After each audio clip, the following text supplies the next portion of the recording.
One auto company, General Motors, is taking heed of this call for green technology and has pledged to donate $40 million in carbon offsets to counter the 8 million metric tons of CO2 that will be released into the environment by their cars next year. Carbon offsets will be used to fund renewable energy projects around the United States. So isn't this a good investment? Dr. Patrick Michaels, a senior fellow in environmental studies at the Cato Institute, doesn't think so. And he's here to offer his take. Dr. Michaels, welcome. Hi, how are you? Great to have you with us. Why is you're suggesting basically that this is greenwashing? Well, it's a very small offset. It works out to about $4 a car. Oh, it is $40 million. That's not enough to account for probably a few days' worth of the emissions from these automobiles. I think it curries political favor. You know, the real story about GM that's interesting to me is their new car, the Volt. You buy a Volt and you get $7,500 off your federal taxes. Right. They got that because they said it was going to be an electric car. Right. About 6 weeks before they got on the road, they said, oh, actually the engine powers the wheels when it's going 70 miles an hour when the battery's low. So it's a hybrid. Right. So, you know, all this stuff is coming out. And I think what GM is doing is trying to... Isn't that better than having us, I mean, you know, you're going to have a car that's going to then get 100 or 200 miles per gallon. No. You know, No, the Volt in the voltage. The Volt in the real world gets about 35 miles before it goes to its internal combustion engine. So that's about 1 free gallon of electricity.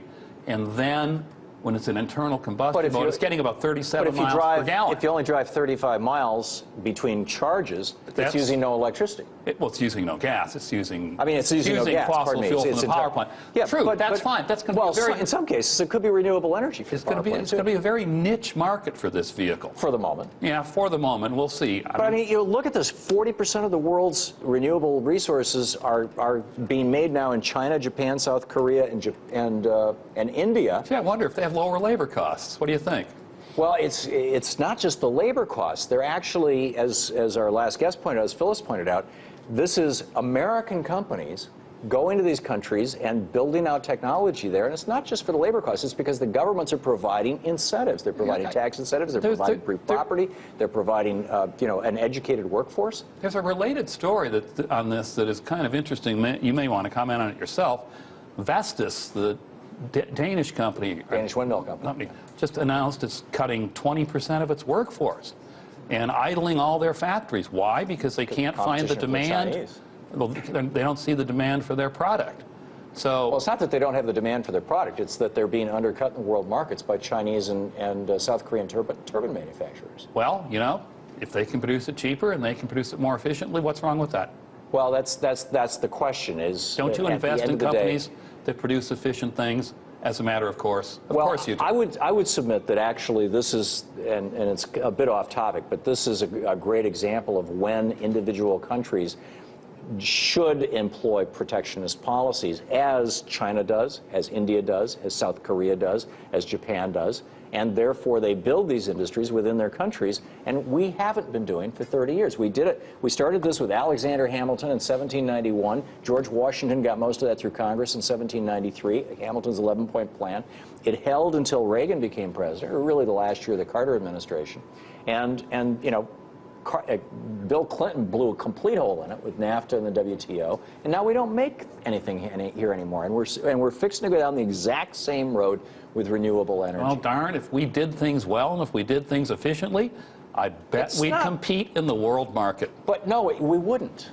We wouldn't. We never did. For 200 years in the United States, we made socks, we made shirts, we made clothes, not because we made them cheaper than anybody else, but because we taxed imports so that there was an incentive for Americans to buy domestically because foreign goods were more expensive. We made computers here, we made TVs here, we made radios here, we made telephones here, we made all those things because we taxed imports. We had a tariff-based trade policy. That's right, and all those tariffs led to trade wars, which often lead to real wars. No, come on. Name one trade war. Look at the embargoes that we had prior to World War II. I mean, it led to all kinds of expansionism it led to the expansion of American industry.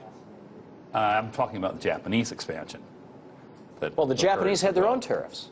Well, they've been protecting their economy for 1,000 years. They are not good things to have. The world functions better where there's freer trade If you're a rather than multinational restricted trade. corporation, it doesn't function And better and if you're a consumer, your price is minimized by countries' labor competing with other countries' labor. I remember when Sam Walton was still alive, and he opened I was living in Atlanta when the first Walmart store opened there, and the sign over the front said 100% made in USA. That was what he bragged about. Stuff in Walmart might then have been about 10% more expensive than it is now, but the people who were making it were making 30 and 40% more or 100% more because now they're unemployed than they are now. I think Americans would easily pay 10% more for having things made in America if their paychecks were 30% larger.